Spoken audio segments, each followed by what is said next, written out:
going to move on. We're going to go ahead and do our creamy cabbage. Y'all think I'm on a cabbage kick right now. It's not lemon, but we do have lemon in our macaroons tonight. But I'm going to double this recipe for the night. I have cooked a package of bacon. Actually, one of my lovely assistants out here has cooked a package of bacon. And we have got that in our pot. I'm just going to chunk up that bacon. We want that bacon grease in there, but this, I got center cut bacon, and guess what? There's not much grease. But you need that little bit of added grease and all that goodness in the bottom of the skillet. You can cook your bacon right into your big pot. I'm having a little difficulty chopping it up. All right. Now, we are going to take the cabbage. We're going to add the cabbage to the pot. I'm looking where my bouillon goes. You can get these 10-ounce bags. You can shred your own cabbage, or you can get these 10-ounce bags of cabbage located in our produce department. And we're just going to put that down in there. And where we talked a couple of weeks ago, this cabbage is so fine, it literally only takes minutes to cook. Yeah, and I mean, it's minutes. It doesn't take very long at all. Or you could use a food processor and do this also, or you could use your own grated cabbage. All right.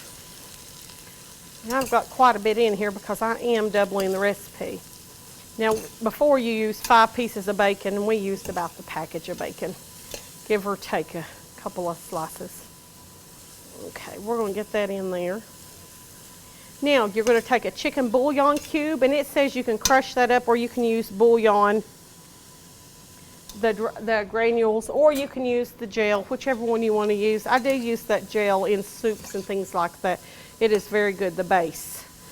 But tonight I just used the bouillon cube, and you take water, a half a cup of water, which, like I said, I have doubled this recipe. I went ahead and put it on in here and just let it dissolve in some warm water. We're going to pour that in. I'm going to stir that around.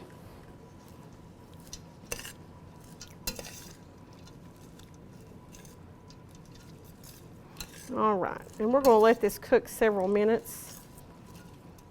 3 to 4 minutes. Let's see what we... And you can already tell, I'm not on camera tonight. I thought I was. Or on TV. And I am slinging it everywhere, and I apologize. I'll show you what it looks like, because it is already starting to cook down. That's the thing about this. It just cooks so quickly. And I had really turned the stove down because we had had it up for so long. All right. But you can tell that it is already starting to cook down. Give it just another couple of minutes. Let me get a lid for this. We're going to cover it for about 4 minutes.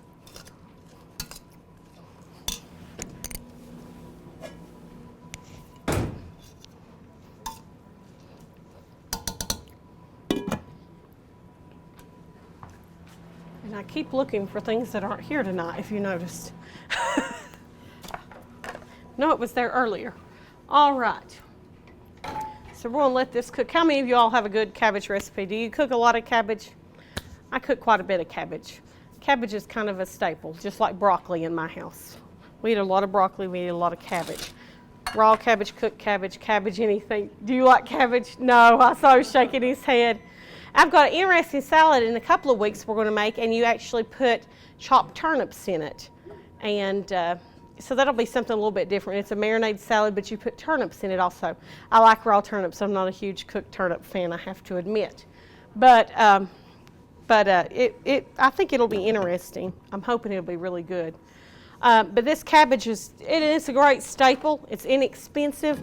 So many people now don't know how to prepare cabbage, and I think that's why they don't buy cabbage, because cabbage is really inexpensive. If you think about how many people you can feed with a head of cabbage, I mean, you can feed a lot of people. But we eat in a lot of soups and a lot of other things. My kids aren't wild about kraut. I have one that is.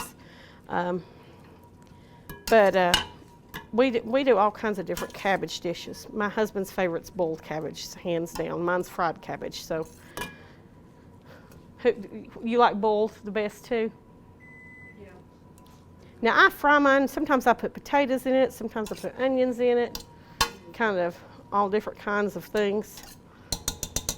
Okay, this is just about done. All right, our cabbage is cooked down quite a bit. As you can see, we're starting to cook up really good. They keep cooking there just a little bit. Now we're going to add 1/4 cup of whipping cream.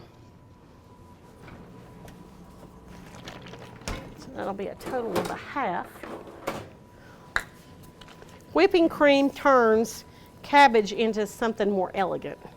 That's the biggest thing. It makes it creamy and it makes it just look just a little bit different.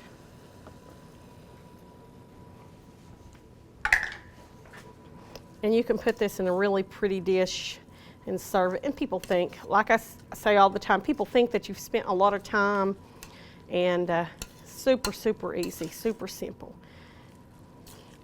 And this just gives it a real good, creamy, rich, full flavor. Now I use the light just a regular whipping cream, which is a light cream. You can use heavy cream if you would like. But this is just it's gonna cook down just a little bit more, and it's just gonna be a really nice looking dish when we're done. We'll go ahead and turn that off. Put the lid on it and it'll keep on cooking just a little bit. All right, so that is our creamy cabbage.